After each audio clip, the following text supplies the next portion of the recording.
উঠে মুই ব্যান্ড বাজাই দি মুই একদম ব্যান্ড বাজাই দি মুই পরিষ্কার কহে গেল মোর নাম কৃষ্ণ মোরটি আছে সুদর্শন চক্র হুরাম যাবে তো বধ করি আসিবি কাগজি ধমকায় কাগজি চমকায় হামা বিজেপির বিরুদ্ধে হামা একটা অত্যাচারিত সরকারের বিরুদ্ধে একটা অত্যাচারিত প্রধানমন্ত্রীর বিরুদ্ধে এটা যদি হামা কাহা বাধা দেয় হামা মনে করবো ওটাও বিজেপি যদি মনে করেন তোমার মোকাবেলা করবে না পারেন মোক একটা হলে ফোন করে দিবেন একটা ফোন করিবেন আদি দুইটা হলো মুই পৌঁছাম আর উঠে মুই ব্যান্ড বাজাই দি মুই একদম ব্যান্ড বাজাই দি মুই পরিষ্কার কহে গেল ন্যায্য কথা মুই কাহাকে ভয় না করি মোর পরিষ্কার শুনি না।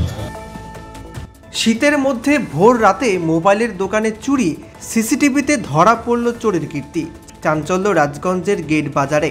জলপাইগুড়ি রাজগঞ্জের মান্তাদারি অঞ্চলের গেট বাজার সংলগ্ন এলাকায় শীতের রাতেও ঘটল চুরির কাণ্ড। স্থানীয় রফিকুল মাহমুদের মালিকাধীন ছোট একটি মোবাইলের দোকানে ভোর রাতে প্রায় 4:30টার সময় চোর ঢুকে পড়ে। পুরো ঘটনাই ধরা পড়ে দোকানের সিসিটিভি ক্যামেরায়।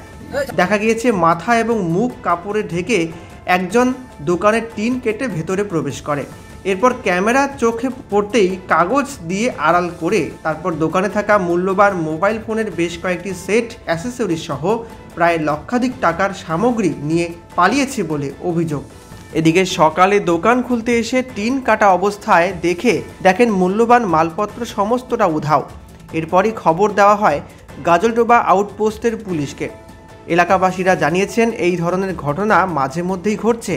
হঠাৎ এমন চুরির ঘটনা ব্যাপক উদ্বেগও ছড়িয়েছে স্থানীয়দের মধ্যে। এখানে চুরি হয়েছে দেখলাম, ওই যে আমাদের ভাইস্তা দোকান করে টাকা মোটামুটি 1.5-2 লাখ টাকার মতো, আর তোমার মোবাইল নিয়ে গেছে আবার 15-20টা মোবাইল। কালকে দোকান বন্ধ করে বাড়ি গেছি। বাড়ি যাওয়ার পর সকালে এসে দোকান খুলবো, দেখতেছি আমার দোকান কাইটে সব মাল নিয়ে গেছে।